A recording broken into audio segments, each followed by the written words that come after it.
Welcome to the Ancora Mind YouTube channel, and welcome to the deep dive. Today we're diving headfirst into a question that it sounds simple, but wow, it gets deep fast. What are things? Yeah, what do we even mean by that? Exactly. The objects all around us, your keyboard, maybe the chair you're sitting on right now, the room you're in, are they just out there, Mhm. existing independently? Or is it more complicated? Is our mind, our perception somehow involved in what they are? It's a really fundamental question about reality itself. It really is. So our mission today in this deep dive is to kind of unpack that. We'll look at how some major philosophers tackled this. Think of it as a shortcut, maybe, through some pretty complex ideas. We'll be looking mainly at, well, Descartes briefly, but then Locke, Berkeley, and Hume. Big names. Yeah. And they represent these two major streams of thought rationalism and empiricism. Right. So let's start there.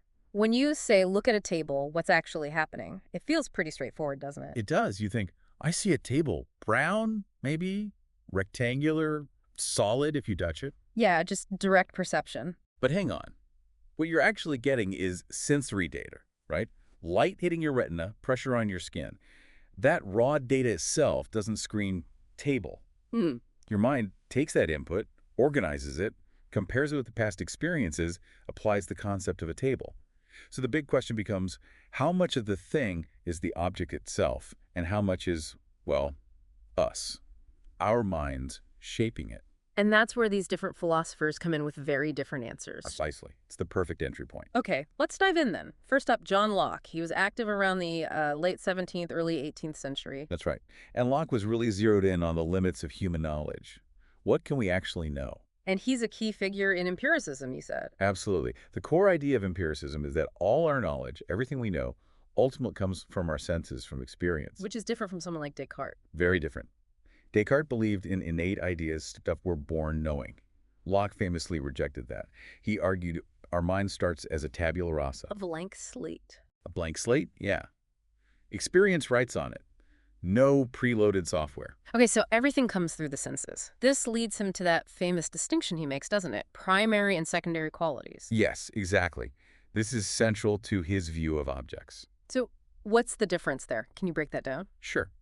For Locke, primary qualities are the characteristics that actually exist in the object itself. They're inherent, objective. Think size, shape, solidity, whether it's moving or still, its number. These don't depend on us perceiving them. Okay, like the physical dimensions of this desk. Right, measurable things. But then you have secondary qualities. These aren't in the object in the same way. They are the object's power to produce certain sensations in us. Ah, okay. Like what? Color, smell, taste, sound. The greenness of a leaf isn't in the leaf like its shape is. The greenness is the sensation the leaf surface properties produce in our mind via our eyes. So the leaf structure is primary, it's really there, but the green I see is secondary. It's about my interaction with it. You got it. The sweetness of sugar isn't in the sugar molecules themselves. It's the effect they have on our taste buds and brain. Okay, that makes sense. But wait, if all knowledge comes from experience, and some of that experience, secondary qualities, depends on us, how does Locke argue that there are actual real things outside of us causing these experiences? That's a great question. His argument hinges on the fact that our sensations are often involuntary.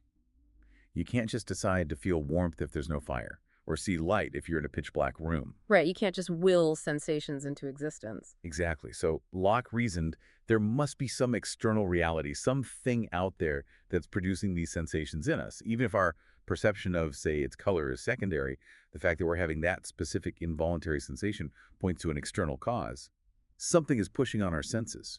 Okay, so the origin is external, even if the experience is partly shaped by us. Now, you mentioned earlier this connects somehow to Kant. It does, yeah.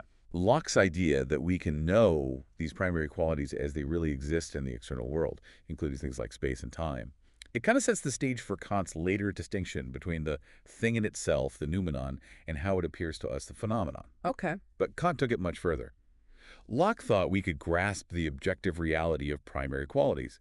Kant, though, argued that even space and time, and concepts like causality, aren't things we perceive out there. They're fundamental structures of our own minds. They're like the built-in operating system we use to organize all incoming sensory data. Whoa. So for Kant, we can never know the thing in itself, only how it appears through our mental filters. That's the Kantian view, yes. We only ever access the phenomena, reality as structured by our minds. Locke was, well, a bit more optimistic that we could know the primary qualities of the external things directly. Interesting difference. Locke thinks space and time are out there with the object.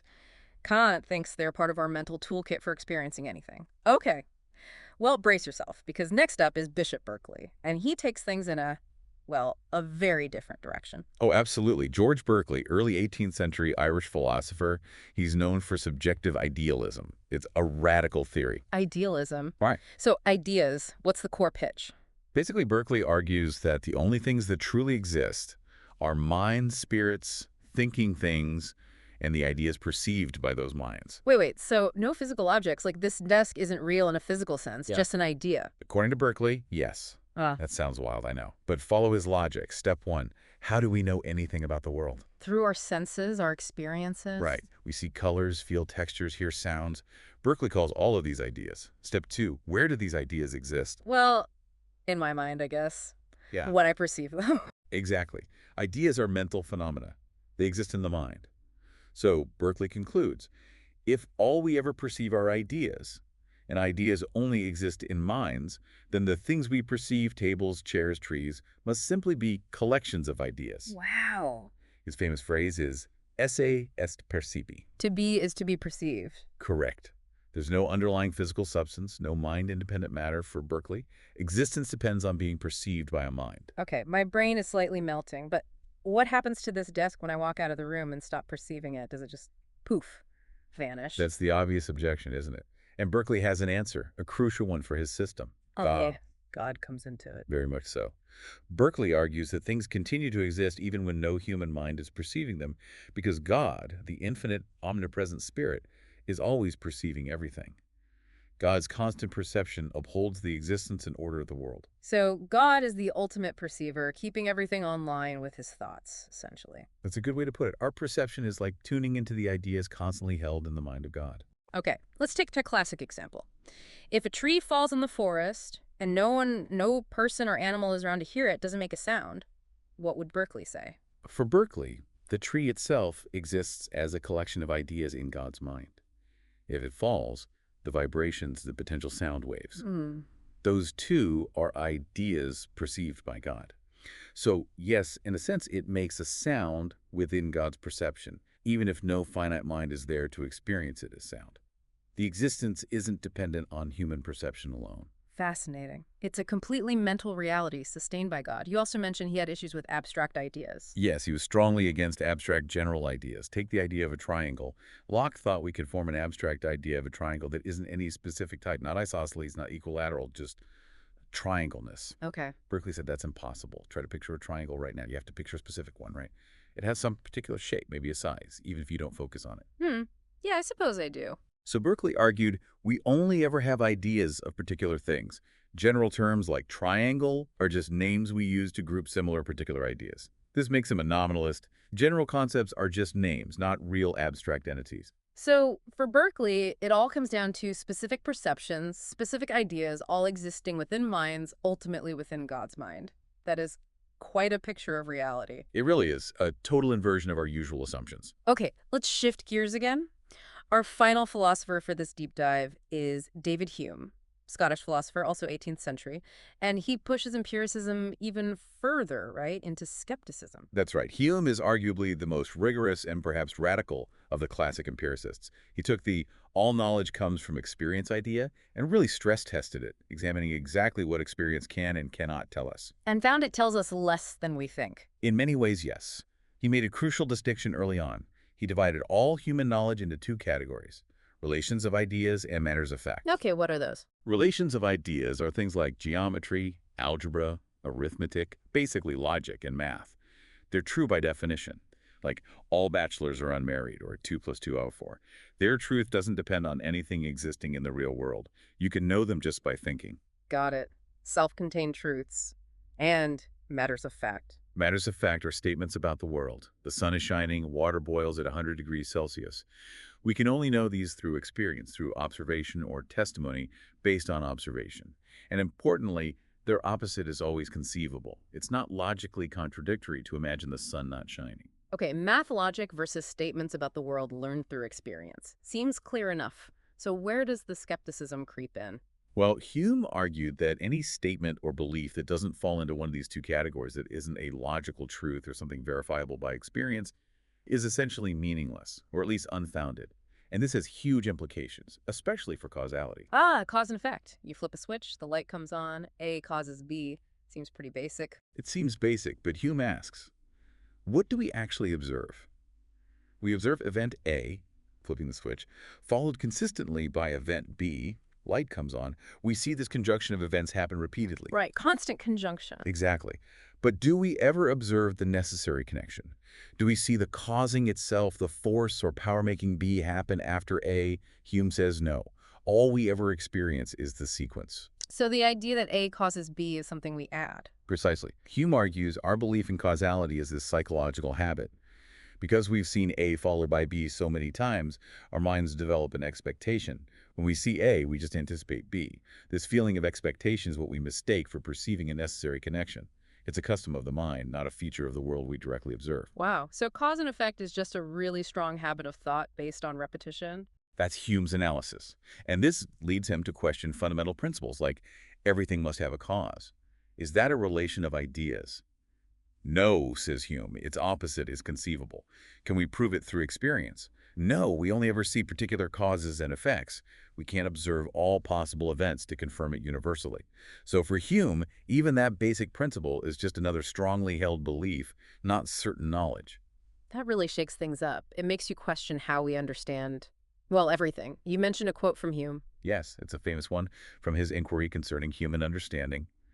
A wise man proportions his belief to the evidence.